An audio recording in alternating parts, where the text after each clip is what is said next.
வணக்கம் எல்லோருக்கும். இன்றைய தினம் ட்ருவிஷுக்கு முதல் முறையாக பொங்கல் கொடுக்கறதுக்காக எங்கட இடத்துல இருந்து அரை மணத்தியால தூரத்துல இருக்கிற குரோலி அம்மன் ஆலயத்திற்கு தான் நாங்க போய் கொண்டிருக்கிறோம்.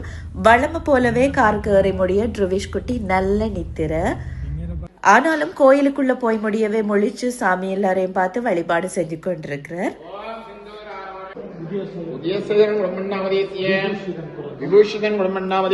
மிகச் சிறந்த தினமான மாசி மகம் தான் நாங்கள் ட்ருவிஷுக்கு பொங்கல் கொடுத்திருந்தோம். விசேட பூஜை வழிபாடுகளை குரோலி அம்மன் ஆலயத்துல நாங்கள் மேற்கொண்டிருந்தோம். அந்த முறையில சிறந்த முறையில் இடம்பெற்றிருந்தது மாசி மக பூஜை வழிபாடுகள். இந்துக்களாக எங்களுக்கு எங்கு சென்றாலும் கிடைக்காத நிம்மதி சந்தோஷம் இறைவனிடத்துல தான் கிடைக்கிறது. கோயில் சன்னிதானத்துல கிடைக்கிற சந்தோஷம் வேற எங்கேயுமே எங்களுக்கு கிடைச்சிடாது நிம்மதி கூட. அந்த தினத்துல ட்ருவிஷுக்கு பொங்கல் தீத்தினதை இட்டு நாங்க ரொம்ப சந்தோஷமா இருக்கிறோம். ட்ருவிஷுக்கும் ரொம்ப சந்தோஷம். கோயில் எல்லாம் வழிபாடு, கோயில சுத்தி வழிபாடுகளை மேற்கொண்டிருந்தாங்க அக்காவும் ட்ருவிஷும். ரொம்ப சிறப்பான முறையில நடைபெற்றிருந்தது இந்த பூஜை. அதே நேரம் ட்ருவிஷுக்கு அவரின் அத்தையின் கையால முதல்ல பொங்கல் தீர்த்தி இருந்தோம். அவரும் ரொம்ப ஆசையா விருப்பமா சாப்பிட்டு இருந்தார். இனிப்பு பொங்கல்ன்றதாலோ என்னமோ அவருக்கு ரொம்ப பிடிச்சிருந்தது. முதல் முறையா சாப்பிட்ட அனுபவமும் அவருக்கு ரொம்ப சந்தோஷமா பிடிச்சிருந்தது. இன்னும் வேணும் வேணும் அப்படின்னு சொல்லி கேட்டிருந்தார் ட்ருவிஷ் குட்டி.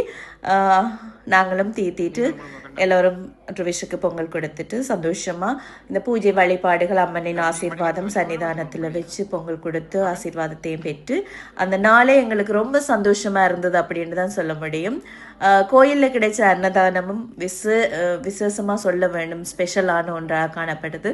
கோயில்ல கிடைக்கிற அன்னதானம் ஒரு அமிர்தம் மாதிரி இருக்கும், எல்லாருக்குமே தெரியும். நாங்களும் அருமையான ஒரு சந்தர்ப்பத்தில் அந்த அன்னதானத்தையும் சாப்பிட்டுட்டு கோயிலிருந்து சந்தோஷமா நிம்மதியா மனதார வழிபாடுகளை மேற்கொண்டுட்டு அம்மனின் ஆசீர்வாதத்தோடு வீடு வந்து சேர்ந்தோம்.